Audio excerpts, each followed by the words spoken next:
నమస్తే, welcome to Liya news. Parakamani కేసులో కీలక సాక్షిగా ఉన్నటువంటి సతీష్ మరణం తర్వాత ఇప్పుడు అందరిలో కూడా లడ్డు కల్తీ అంశం పైనే దృష్టి మళ్ళింది. లడ్డు కల్తీ అంశంలో కూడా చాలామంది సాక్షులు ఉన్నారు. మరి వాళ్ళ పరిస్థితి ఏంటి అనే చర్చ అయితే మొదలైంది. ముఖ్యంగా దీంట్లో వైవి సుబ్బారెడ్డిని విచారణకు రమ్మంటే ఆయన మళ్ళీ 13వ తారీఖు నుంచి 20వ తారీఖు ఆయనకు వాయిదా వేసుకోవడం, అలాగే నేను హైదరాబాద్లోనే విచారణకు వస్తానని చెప్పడం కూడా మనకి తెలిసిన విషయమే. ఇక ఇందులో మరొక నిందితుడైనటువంటి వైవి సుబ్బారెడ్డి పిఏ చిన్న అప్పన్న కూడా సిట్ అధికారులు విచారిస్తూ ఉన్నారు. మరి పరకామణి కేసులాగే ఇది కూడా ఏమైనా ట్విస్టులు చోటు చేసుకునే అవకాశం ఉందా? మరి 20వ తారీఖున చెప్పినట్టుగా వైవి సుబ్బారెడ్డి అధికారుల ముందు హాజరవుతారా? హాజరైతే ఎలాంటి బ్లాస్టింగ్ విషయాలు బయటకు వచ్చే అవకాశం ఉంది? అలాగే చిన్న అప్పన్న ఎలాంటి వివరాలు పోలీసులకు అందించడం జరిగింది అన్న విషయాలు తెలుసుకుందాం. మనతో పాటు ఉన్నారు సీనియర్ జర్నలిస్ట్ దుర్గా కుమార్ గారు. నమస్కారం అండి. నమస్తే అమ్మ గోవర్ధని, మన వీక్షకులు కూడా. సార్, ఇప్పుడు అంటే చరిత్రలోనే ఈ రెండు కేసులు ఎప్పటికీ గుర్తుండిపోయాయి అనుకోవచ్చు. ఇటు పరకామణి కేసు కావచ్చు, అటు లడ్డు కల్తీ అంశం కావచ్చు. ఈ రెండు కేసుల్లో కూడా మనం చూసాం, పరకామణి కేసులో కీలకంగా ఉన్నటువంటి వ్యక్తి మరణించడం. సో ఇప్పుడు మరి కనీసం ఈ కేసులో అన్నా కూడా అసలు దోషులు దొరుకుతారా అని ప్రజలు కొంచెం అంటే ఆశ్చర్యంగా ఉన్నారు అండ్ ఈగర్గా వెయిట్ చేస్తూ ఉన్నారు కూడా. దానికి సంబంధించి వైవి సుబ్బారెడ్డి గారిని రమ్మంటేనేమో ఆయన వాయిదాల మీద వాయిదాలు వేస్తూ ఉన్నారు. మరి వాళ్ళ పిఏని విచారిస్తున్నారు. ఆయన ఏమైనా వివరాలు వెల్లడించడం జరిగిందా? మరి వైవి సుబ్బారెడ్డి హాజరవుతారంటారా? ఈ కేసు ఏ మలుపు తిరగబోతుందంటారు? 2019 నుంచి 2024 వరకు ఆంధ్రప్రదేశ్లో జరిగిన పరిపాలన, జరిగిన కుంభకోణాలు, ఆ తర్వాత ఆ టైముల్లో జరిగినటువంటి కుంభకోణాల తర్వాత జరుగుతున్న ఘోరమైన నేరాలు ప్రజల్ని భయకంపితులు చేస్తున్నాయి. అంటే డబ్బు ఎంత అక్రమంగా సంపాదించారో ఆ అక్రమ సంపాదనతో ఎటువంటి అకృత్యాలైనా చేయగలుగుతామనే ఒక మెసేజ్ ప్రజల్లోకి పంపారు. దీని మూలన మరీ ముఖ్యంగా బలహీన వర్గాలు, సామాజికంగా వెనుకబడిన వర్గాల ప్రతినిధులు, ప్రజలు దానికి బాధితులుగా మారారు. ఇది ఒక రకంగా సామాజికంగా తీవ్రమైన ఆందోళన కలిగించింది.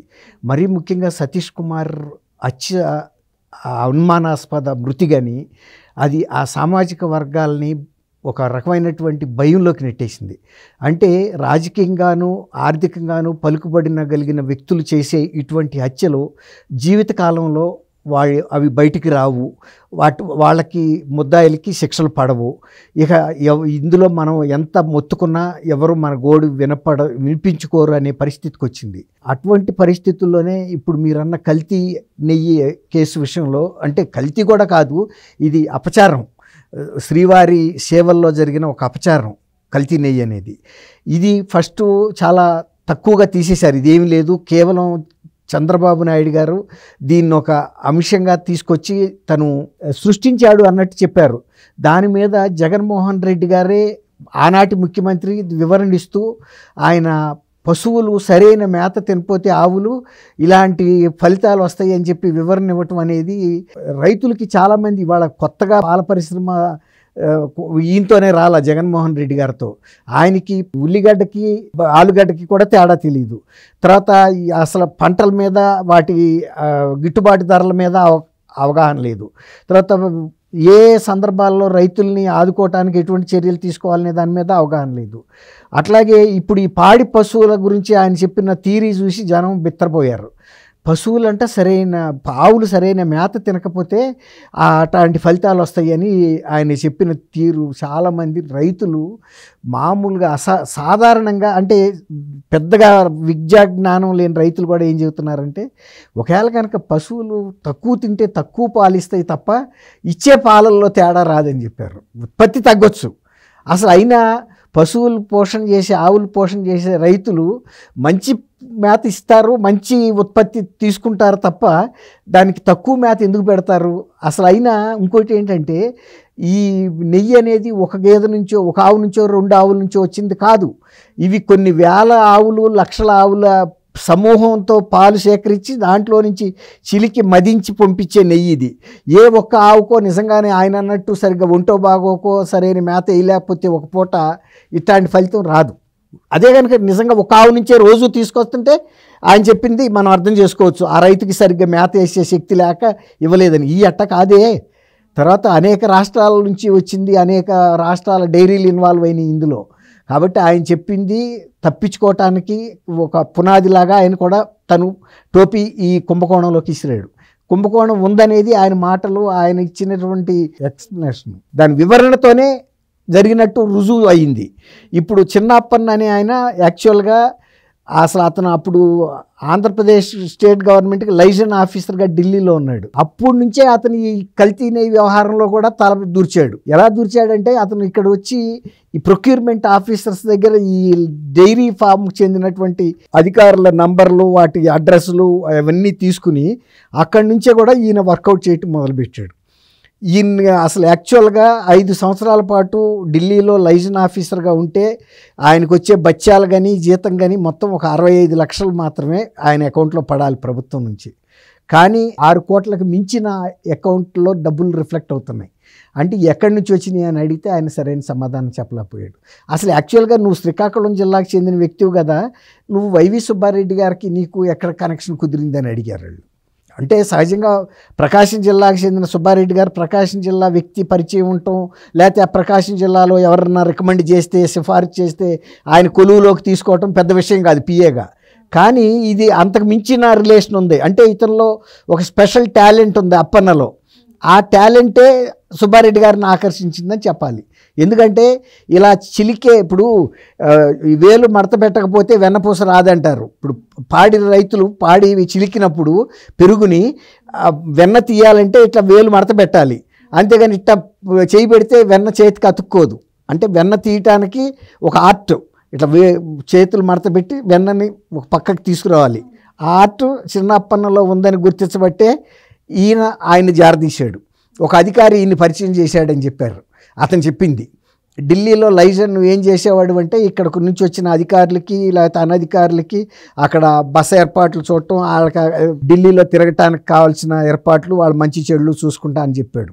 అట్లా పరిచయం అయ్యి ఇతనిలో ఒక స్కిల్ ఉండి మన దగ్గర ఉంటే కనుక మనకి ఆదాయ మార్గాలు, వనరుల్ని సమకూర్చుతాడు, తను పని తను చేసుకుంటాడనే ఒక స్పెషల్లో ఇంట్రెస్ట్తోనే ఆయన్ని ఇక్కడికి తీసుకొచ్చారు. తీసుకొచ్చినందుకు ఆయనకు చక్కబెట్టుకున్నాడు, వీళ్ళకు కూడా చక్కబెట్టాడు. కాకపోతే బొక్కబడిందంతా బాలాజీ శ్రీనివాసుడికి, భక్తులకి కల్తీ నెయ్యి అందింది. ఇప్పుడు అక్కడ చాలా స్పష్టంగా వాళ్ళు నిలదీసి అడిగినప్పుడు ఈయన ఏ అంశానికి కూడా సరైన సమాధానం అయితే చెప్పలేని పరిస్థితి. తను తరచి అడిగారు, నువ్వు ఎందుకు వీళ్ళతో మాట్లాడావు, నువ్వు ఇన్నిసార్లు డైరీ వాళ్ళతో నీకేం పని, తర్వాత ఇంత కోట్ల రూపాయలు నీ అకౌంట్లోకి పడినాయి అని అడిగారు. అసలు అధికారికంగానే ఇన్ని కోట్లు పడినాయి అంటే అనధికారికంగా నగదు రూపంలో ఎంత తీసుకుని ఉంటాడనేది కూడా ఎవరికైనా ఊహిస్తేనే అర్థమవుతుంది. ఇప్పుడు పూర్తిగా అఫీషియల్గా ఎవరు తీసుకోరు, వాళ్ళు ఇస్తానన్నారు కాబట్టి ఇతను కూడా కాదని లేని పరిస్థితుల్లో కొంత తీసుకున్నాడు అఫీషియల్గా. అంటే త్రూ అకౌంట్ ద్వారా ఇట్లాంటి లంచాలు ఎవరు తీసుకున్నా కూడా క్యాష్గా తీసుకుంటారు. మొన్న లిక్కర్గా అమ్మినప్పుడు ఎక్కడన్నా వాళ్ళు డిజిటల్ మనీ యాక్సెప్ట్ చేశారా?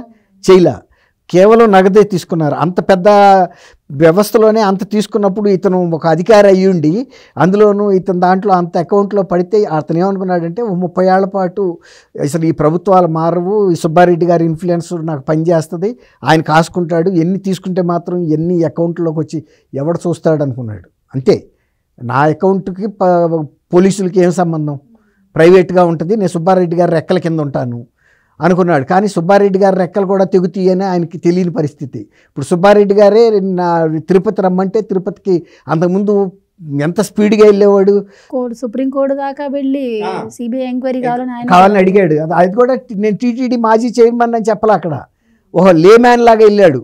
అప్పుడు ఆంధ్రప్రదేశ్ అడ్వకేటు ప్రభుత్వం తరపున టీటీడీ తరపున వాదించి అని చెప్పాడు. అసలు ఆయన మాజీ చైర్మన్ కూడా ఇక్కడని. అప్పుడు న్యాయస్థానం చాలా ఆగ్రహం వ్యక్తం చేసింది. అంటే మీ అసలు ఉనికిని కప్పిపుచ్చి ఇవాళ ఇక్కడ ఒక పబ్లిక్ లిటిగేషన్కి వచ్చారు, మీరు మాజీ చైర్మన్ అయినప్పుడు చెప్పాలి కదా అని. అంటే తను దాన్ని తప్పుదావ పట్టిస్తానికి ప్రయత్నించాడు. అట్లాగే అంతకుముందు ఏ పాలక సమావేశానికి నేను రాలేకపోతున్నానని ఎప్పుడు సమాచారంలా వాళ్ళందరూ కూడా ప్రతిపాదిస్తుంటే 2000 ఉంది, ఇప్పుడు అంటే చేయండి 10,000, అంతకుముందు 10,000 ఉందంటే చేయండి ఒక 40,000 అని ఒక చేపల మార్కెట్లో కనుక ఆక్షన్ పెడితే పాడినట్టుగా మాట్లాడిన వ్యక్తి ఇవాళ ఆయనకి తీవ్రమైన అనారోగ్యం వచ్చి, అంటే ఏంటంటే స్థాన బలంలో అక్కడ వెళ్తే సిట్టు ముందు ఆయన బలం తగ్గిపోద్ది ఒకటి, తర్వాత తిరుమలలో వెళ్తే అవమానంగా ఉంటుంది సిట్టు ముందు వెళ్ళి హాజరైతే. వాళ్ళనే తనింటికి పిలిపించుకుంటే స్థాన బలం వాళ్ళకి ఎక్కువ ఉండదు కదా. ఇక్కడ ఇప్పుడు ఆ చిన్నప్పని ఎలా చెప్పాడో అంతకన్నా తప్పించుకునే విధంగా మాట్లాడతాడు. నాకేం సంబంధం లేదు, అది లేదు, ఇది లేదు అని చెప్తాడు. ఇప్పుడు చిన్నప్పని అయితే కనీసం నీ జీతభత్యాలన్నీ కలిపి 65 లక్షలని తేల్చారు. ఇతను ఏం చెప్తాడంటే నాకు చాలా రియల్ ఎస్టేట్ సంస్థల్లో వ్యాపారాలు ఉన్నాయి, పెద్ద పెద్ద వాటిలో ఉన్నమాట వాస్తవమే. అట్లాంటప్పుడు ఈ అకౌంట్లో అది ఇది కాదు అది కాదని ఆయన బుకాయించవచ్చు. చిన్నప్పని అట్లా చెప్పలేడుగా. చిన్నప్పనికి ఉందే ఉద్యోగం, ఆయనకేమి రియల్ ఎస్టేట్ సంస్థలు లేవు, వ్యాపారాలు లేవు, ఏమి లేవు. కాబట్టి అంత గట్టిగా మాట్లాడుతుంటే నీళ్ళు నవలాల్సి వచ్చింది. అదే సుబ్బారెడ్డి గారికి అంత పరిస్థితి ఉండదు. అది మా ఆడిటర్ని అడగండి అంటాడు. నాకు ఇట్లాంటి అనేకం వస్తాయి, కొన్ని 100 కోట్లు ఉంటే చూసుకోండి. ఇప్పుడు వాళ్ళు కాకినాడ పోర్టుని ఆయన కూడా కాదు, వాళ్ళ అబ్బాయే విక్రాంత్ రెడ్డి వెళ్ళి రాయించుకోవటానికి వెళ్ళాడంటే పోర్ట్ అంటే అది ఏమన్నా చిన్న బడ్డీ కొట్టా? అది ఎంత చట్టబద్ధతగా ఎన్ని కంపెనీలు లా బోర్డుల్లోనూ అన్నింటిలో రిజిస్టర్ అయి ఉంటాయి. దాని షేర్లు కానీ వ్యవహారం అంత సింపుల్గా ఆయన్ని తీసుకెళ్ళి జగన్మోహన్ రెడ్డి కాళ్ళ మీద పడేసినట్టుగా ఇంటికి తీసుకెళ్ళి అదిగో తీసుకొచ్చాను కేవీ రావుని అంటే పెట్టండి మా వాళ్ళు ఎక్కడ సంతకాలు పెట్టమంటే అక్కడ ఎవరి పేరు మీద రాయమని ఆయన చెప్పేసి వెంటనే వెళ్ళిపోయాడు. అసలు వెనక్కి కూడా తిరిగి చూడాల అసలు ఈ కేవీ రావు ముఖాన్ని. ఇంకా కేవీ రావు ఏం చేస్తాడు, తెల్లబోయాడు. అట్లాగే ఇవాళ ఈ రేపు సిట్ అధికారుల ముందు చిన్నప్పటినే ఇంత పెద్ద మాటలు మాట్లాడాడంటే మరి నిజంగా వైవి సుబ్బారెడ్డి స్థాయి ఎట్టా ఉంటుంది అనేది మనం అర్థం చేసుకోవచ్చు. కానీ వీళ్ళు ఎంత చెప్పినా చెప్పకపోయినా ఆల్రెడీ వాళ్ళ దగ్గర కొన్ని టెక్నికల్ ఎవిడెన్సెస్ ఉన్నాయి, కల్తీ అయినట్టు అన్నారు. ఎవిడెన్సెస్ ఉన్నాయి అని చెప్పి ఈ 20వ తారీఖు లోపు ఈ చిన్నప్పన్న అనే వ్యక్తిని కూడా రోజు విచారిస్తూనే ఉంటారు. ఒక రోజు తప్పించుకోవచ్చు, 2 రోజులు తప్పించుకోవచ్చు, 4-5 రోజుల పాటు ఆయన ఏ సమాధానం అయితే చెప్పకుండా ఉండలేరు. అంటే ఇప్పటికే వార్తలు వస్తున్నాయి, నీ అంత స్టేచర్ ఉన్న మనిషిని కాదు, ఇదంతా పెద్దవాళ్ళ హస్తం ఉంది అని చెప్పి ఆయన నాతో పాటు చాలామంది ఉన్నారు అని చెప్పి ఆయన చెప్పారని కూడా వార్తలు వస్తున్నాయి. మరి ఏంటి సార్ మీ ఎవిడెన్సెస్ని పెట్టి మరి వైవి సుబ్బారెడ్డి గారిని విచారణకు పిలిస్తే కేవలం ఆయన కూడా సపోర్ట్ చేస్తారు అన్న నమ్మకం అయితే లేదు. ఎందుకంటే ఆయన బ్యాంక్ డీటెయిల్స్ ఇవ్వమంటేనే ఆయన కోర్టుకి వెళ్ళారు కాబట్టి సపోర్ట్ చేస్తారన్న నమ్మకం అయితే లేదు. ఒకవేళ సపోర్ట్ చేయకపోతే అరెస్ట్ చేసే అవకాశం కూడా ఏమైనా ఉంటుందంటారా వెంటనే? అసలు అది తర్వాత విషయం. ఇప్పుడు ఈ కేసుల్లో మనం చూడాల్సింది ఏంటంటే వివేకా గారి కేసు, తర్వాత నిన్న జరిగినటువంటి ఈ పరకామణి కేసు, సతీష్ ఎంత కూడా చిన్న వాళ్ళు ఎగిరిపోతున్నారు.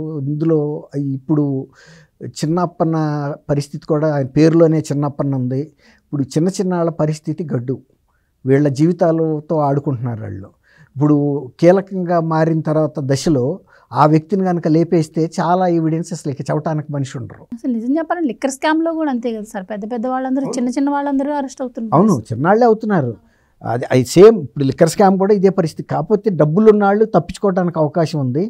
ఇవాళ చిన్నప్పన్న చెప్పే అన్నిటికీ కూడా చిన్నప్పన్న మళ్ళీ దాన్ని రీకన్ఫర్మేషన్ చేసేరాక చిన్నప్పన్న ఉంటాడా లేదా అనేది ఇవాళ ఒక $1 మిలియన్ ప్రశ్నే కానీ చెప్పొచ్చు. ఎందుకంటే ఇవాళ ఈ అక్రమ సంపాదన వచ్చిన తర్వాత వీళ్ళు దాన్ని ఉపయోగిస్తున్న తీరు చాలా ప్రమాదకరంగా మారింది. రాష్ట్రంలో ఎవరు ఎప్పుడు ఎందుకు ఎగిరిపోతారో కూడా తెలియని పరిస్థితి. ఒక ఇన్వెస్టిగేటివ్ ఆఫీసరు తిరుపతి ఈ కేసు గురించి వస్తానే మధ్యలోనే ఆయన మిస్ అయిపోయాడు, అనుమానాస్పదంగా చాలా తీవ్రమైన గాయాలతో చనిపోయాడంటే దీన్ని బట్టి చూస్తే సార్ ప్రతిదీ డబ్బు కోసమే కాదు, కొన్ని బెదిరింపుల వల్ల కూడా లొంగిపోవాల్సిన పరిస్థితి ఉండుండొచ్చు. దానికి ఈ సతీష్ మరణమే ఉదాహరణగా అనుకోవచ్చా మనం? బెదిరింపుల మూలాన లొంగి తను ఒక తప్పు చేశాడు. ఏది ఆ రకంగా లోక్ అదాలత్ ముందెళ్ళి పిటిషన్ విత్డ్రా చేసుకున్నాడు. అనుకోని పరిస్థితుల్లో ఆ కేసు రీఓపెన్ అయింది. అందులో అతని ప్రమేయం లేదు. కానీ ఇప్పుడు ఈ తనకు ఖచ్చితమైన ఆధారాలు సిట్ ముందు చెప్పాల్సిన పరిస్థితి వచ్చింది. సిట్ ముందు చెబితే ఆయనకేం ప్రమాదం లేదు, కానీ ఎవరైతే దీని వెనకాల కుంభకోణం నడిపారో వాళ్ళ గుట్టుమట్లన్నీ బయటకు వస్తాయి. ఇది ఎన్ని సంవత్సరాల నుంచి జరిగింది, రవికుమార్ ఇంకా ఎన్ని ఆస్తులు బినామీ ఆస్తులు వీళ్ళకి స్వాధీనపరిచాడు అనే బయటకు వస్తాయనే భయంతోనే ఇవాళ సతీష్ కుమార్ని లేపటం జరిగింది. తర్వాత అతను ఆత్మహత్య చేసుకున్నాడు. వీళ్ళు పక్కన ఉన్నట్టే మొత్తం వైఎస్ఆర్సీపీలో రాష్ట్రంలో ఈ మూల నుంచి ఆ మూల రాక ఉన్న మాజీ మంత్రులు సీనియర్ నాయకులు అందరూ వంత పుచ్చుకుని ఒకటి తర్వాత ఒకటి మాట్లాడుతున్నారంటే వీళ్ళందరూ ఎందుకు మాట్లాడుతున్నట్టు? అంటే మేము చెప్పేదే ఇక మాట కానీ ఇక అవతల దర్యాప్తు సంస్థ కానీ న్యాయస్థానాల పాత్ర లేదు.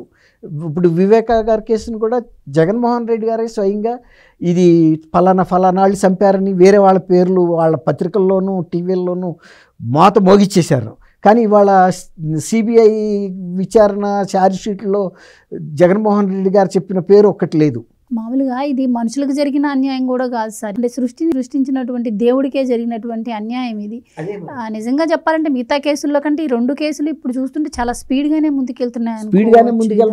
స్పీడ్గానే దానికి సంబంధించిన వ్యక్తులు కూడా ఎగిరిపోతున్నారు, అంతకన్నా స్పీడ్గా ఎగిరిపోతున్నారు.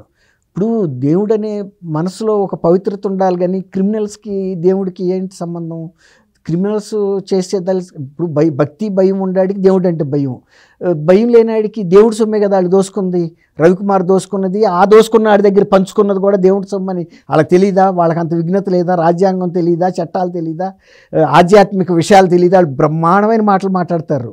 కానీ ప్రైవేట్గా వచ్చేటప్పటికి ఆస్తులు పంచుకోవడానికి శ్రీవారి ఉండిలోంచే కదా వెళ్ళింది మొత్తం పని. శ్రీవారికి సంబంధించిన భూములు ఎప్పుడో పూర్వం కొన్ని వేల ఏళ్ల క్రితం రాజులు ఇచ్చినాయి, ఆక్రమించుకున్నారని కాదు. భక్తులే ఉండిలో వేసిన డబ్బులు పరకమణిలో లెక్కేస్తున్న సందర్భంలో నుంచి లేపినాయే కదా ఈ డబ్బులంతా. ఇప్పుడు చెప్తారు చూడండి, మొండివాడు రాజు కన్నా బలవంతుడని. దేవుడు సొమ్ము అయితే ఏంటి, ఎవరి సొమ్ము అయితే ఏంటి తింటానికని పరిస్థితికి వచ్చింది.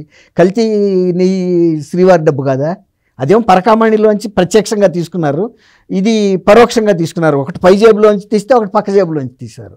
శ్రీవారిని అన్ని విధాలా బొక్కలు పెట్టారు. కాబట్టి ఇక దేవుణ్ణి నమ్మనాళ్ళకి ఏముంటుంది?